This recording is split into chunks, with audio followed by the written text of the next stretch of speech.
Thanks everyone for sticking with it. It's late at night, but I'm going to be quick. One, because we've got an awesome talk next about augmented reality, and two, because I want the toilet.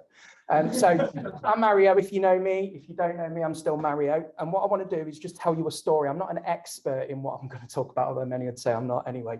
But I was recently lucky enough to go for a visit to John Deere's Technology and Innovation Centre.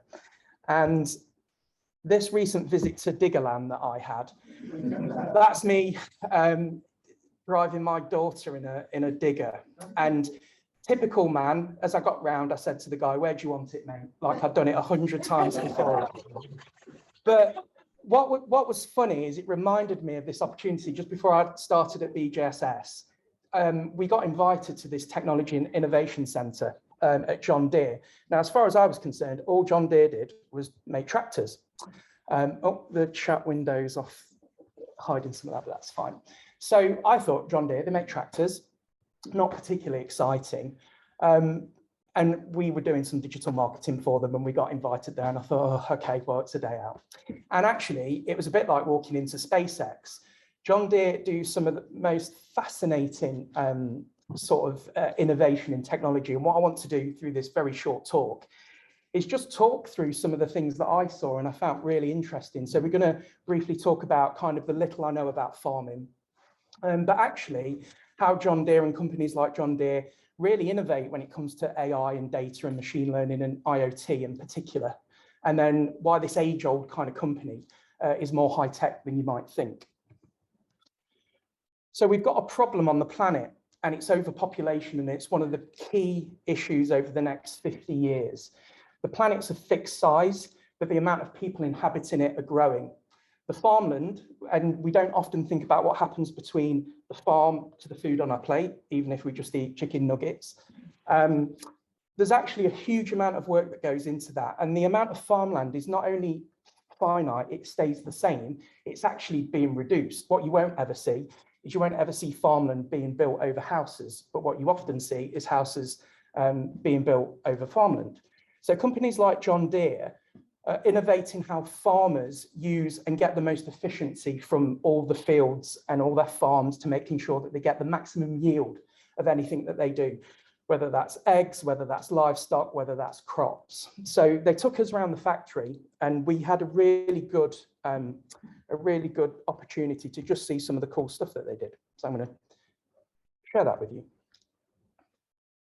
So the plough is one of the most modern pieces of technology of its time at the time. And it's quite funny to see the difference between what's happening or what used to happen with farming and actually what happens now. And one of the other things was this guy. So I don't know if you've recently watched the Jeremy Clarkson farming documentary, but it was actually more important, I think, than many people realized, in that it made people think about the actual day-to-day of farming. And I used to think, well, farming's just plant some seeds, mow some fields, occasionally stick your arm up a cow's jacksie. But actually, as funny as it was, Becca and I, we drive through the countryside and start to think about, wow, we actually know now the work that goes into taking something from the field to your plate. So again, there's some kind of sort of imagery of what I thought farming was, old-fashioned tractors, moving some hay around, that kind of thing. And for many, that's probably, you don't really think about farming. It's not particularly sexy, or I didn't think it was particularly innovative. But walking through and looking at some of the technology that John Deere creates. So this is a guy in a tractor. And in days of old, with a tractor, if you've ever driven one, and I did at Diggerland, it's really difficult to drive them in a straight line. And apparently what the farmers used to do was they used to use the emblem on the bonnet and a fixed point in space to keep it straight. And the reason that you have to keep the tractor straight is because if you overlap the impact on your crop, you don't get enough yield. So what you want is these perfect straight lines so you can get the maximum out of the field. The maximum out of the field means you earn the most money, you feed the most people. And there's the guy in the tractor again. So what they do now and what John Deere do is use GPS, and these tractors are almost nodes on a computer network. Every screen that you see there is a system and a platform. And in this particular tractor, it's on a platform called My Operations by John Deere. And what John Deere are able to do is remote into each tractor and make setting adjustments on the fly based on the conditions of the field. the sensors that are embedded into the actual field themselves. And they use the tractors as antennas, and the tractors are completely loaded up with a range of sensors that then go off to, in effect, a cloud server that a telemetry team at John Deere can monitor all the tractors in a farmer's estate and actually give them real-time information. So this is one of the latest tractors by John Deere, and just a little bit of an example of some of the sensors that I just wouldn't have had a clue that they do this kind of stuff.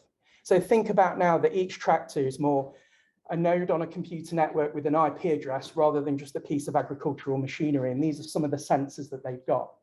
So often they have onboard computers that talk to John Deere, and John Deere can, a bit like an F1 car or a rocket or an aeroplane, they can send back telemetry to the tractor. They can adjust settings, oil, fuel, speed. And actually, when it comes to time of service, running a farm is really expensive, and this kit, these are serious pieces of investment. And when they go wrong, obviously, if the farmer can't farm, he can't make money, we can't feed people.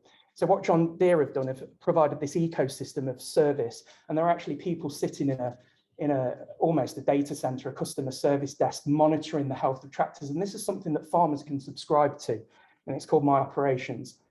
As the tractor goes over the fields, it's talking to loads of sensors that can be embedded into the soil. It can measure things such as water, they can measure toxins, they can measure the impact of pesticide.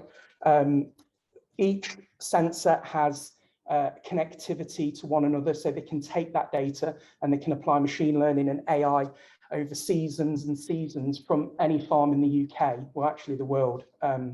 But what they can then do is make predictive decisions about how a farmer might want to farm for a particular year and the likelihood of what yield they're going to get from a particular field. All the tractors are controlled by GPS, and often they're paired with follow me drones. So it was crazy to see these tractors driving fields, and 50, 60 foot above them, there'd be a drone. The tractor would talk to the drone would be taking aerial information and such as heat, moisture, and just general change in the land, a view that a farmer might not get from his own fields. And then they take all that data, chuck it onto a server at John Deere, and then each month the farmer gets this real-time report of how his farm's doing in a view that he'd never normally get. And then as the tractor trundles along the field, they're using infrared, and I can't even pronounce that word, spectroscopy. And what they're looking for is the quality of the soil to determine what they should plant, down to individual seed level. So when I think about sort of a farmer's estate, I think of fields, and actually it's looking more like a network map each day. So this is the kind of thing that we saw at John Deere, and what they're proposing is for X amount of capital, farmers can now buy this range of agricultural technology with accompanying drones that let them manage their farming estate with much more granularity. And the idea is that the more data and insight you have, the more you can get out of the ground. And the more you can get out of the ground, not only can the farmer make more money, but we can feed more people. And let's remember, this is really important because, as I said right at the beginning of the talk, the amount of farmland is not getting any bigger. And if anything, it's actually it's decreasing over time. So the IoT market, I think 2018 to 2023, you can see how much it's grown, although you can't there. And it's about nearly 30 billion. And it's amazing. And again, the drones that they used to take thermal imagery of each field, because if you've seen the news, you know, some years farmers' fields get flooded, or they're completely unusable. And now they're actually using machine learning to predict that. So a farmer might know, well, we're not going to use this field this year. We're going to use this field because we'll get the most yield from it. And all that data is being collected, not only for that farmer, but it's being shared with the thousands of farms across the UK and the world. And because of that, they can make the best use of the soil. And it sounds quite simple, but I was just absolutely amazed at the level of detail at what a company like John Deere do. So I think this costs about 1.2 million. This is one of their latest combine harvesters. So if you subscribe to My Operations at John Deere and you're a farmer, monitoring in real time is a member of staff at John Deere. And what they are doing is monitoring the height of the combine harvester. They have the data from the field, how the field's performed over the last 5 years. They've got sensors that measure the height and density of the crop. And what they can do in real time is adjust the height of the combine harvester without the farmer doing absolutely anything, to make sure that not only are you harvesting the crop in a real straight line, but you're harvesting at just the right height, which is really important to make sure that you don't damage the crop that you're trying to yield. And that is one of the biggest advancements and what I thought was one of the most impressive. So you're sitting there in your combine harvester, and actually there's some guy at a data center adjusting the height of the combine, which I just thought was fascinating. Each tractor, if you watch the Jeremy Clarkson thing, you'll see all the kind of tribulations and trials of the tractors breaking and not knowing what to do. That doesn't happen with a John Deere tractor. This sounds like an advert for John Deere, it's not. And I'm not sponsored by John Deere. But it was amazing that they can remote in, like an IT support person can remote into your computer, and the farmer can get on the phone in a field and say, my tractor stopped and I don't know why. And within 20 seconds, someone from John Deere can remote in, and if possible, they can fix it, or they can send someone to fix the tractor in the field. And I just thought, well, that's amazing. So I just want to finish. I said I'd be quick, but just as a technology company, as we look to the future, and especially talks, like we're doing tonight, Hack to the Future, who'd have thought farming and ag tech, which I didn't even know was a thing, covers all this kind of stuff, sort of the Internet of Things, big data, long-range networking, the management software and all the data platforms that a tractor company do, and all the machine learning and AI that they do, and all the analytics. So maybe in the future, we might even have an agricultural client. But that's it from me. So I hope that was useful. And sorry for the jaunty angle for those that are watching online, because I probably should have done that. So any questions? Not that I'm an expert, so bless Tony for putting a question slide at the end. But unlike Mark, and unlike the guy coming next, I am not an expert on farming. Any questions? Oh, there's one in the chat. How are John Deere helping avoid soil degradation with these? I don't know. So interesting question. I have no idea, but I just thought it was real. And actually, the facility, it's like an F1 factory. It was all mirrored, and they've got tractors hanging from the ceiling, and they've got all the computer systems that are used. And it was just fascinating for a farming company. So, but sorry, I can't answer that question or any other. Go on. So are these being used in the field, like in the US or in the UK? So I'm behind the times. I'm talking to you about something now that's been done over the last 10 years. John Deere operate pretty much every farm in the US, and occupy probably 60% of farmland in the UK in terms of people buying the kit, from what I know. So it's they're the de facto, they're the Hoover, they're the Dyson of farming. So this technology is operating worldwide, but funnily enough, it's more advanced in America because of the scale of the fields. So what I remember John Deere saying was that they put so much effort into long-range Wi-Fi and use drones for in-field connectivity. So if you're a farmer in the States, you might have dozens of acres of farmland, and they actually use the drones to help connectivity with the tractors. The tractors then connect to in-field Wi-Fi sensors that then take all this data to the cloud. So yeah, it's pretty exciting. There's one thing I know a tiny bit about is complementary. It's like getting the background, but you put it. It's like crop science to work on the feed. Like things that can grow by moonlight. Yeah. It's how you get the most out of the field. It's about time as well. Yeah, I just think in the future BGSS might be working with an ag tech company, and it's probably more closer than we think. That's it. I have a question, Mike. Oh, sure. I'm a bit of a sort of Luddite on these sort of things. For me, this is critical infrastructure, and critical infrastructure, in my opinion, should not be connected to the internet as much as possible. Because if the drill goes down or whatever they use, your tractor stops. Yeah. The entire UK food stops, and suddenly.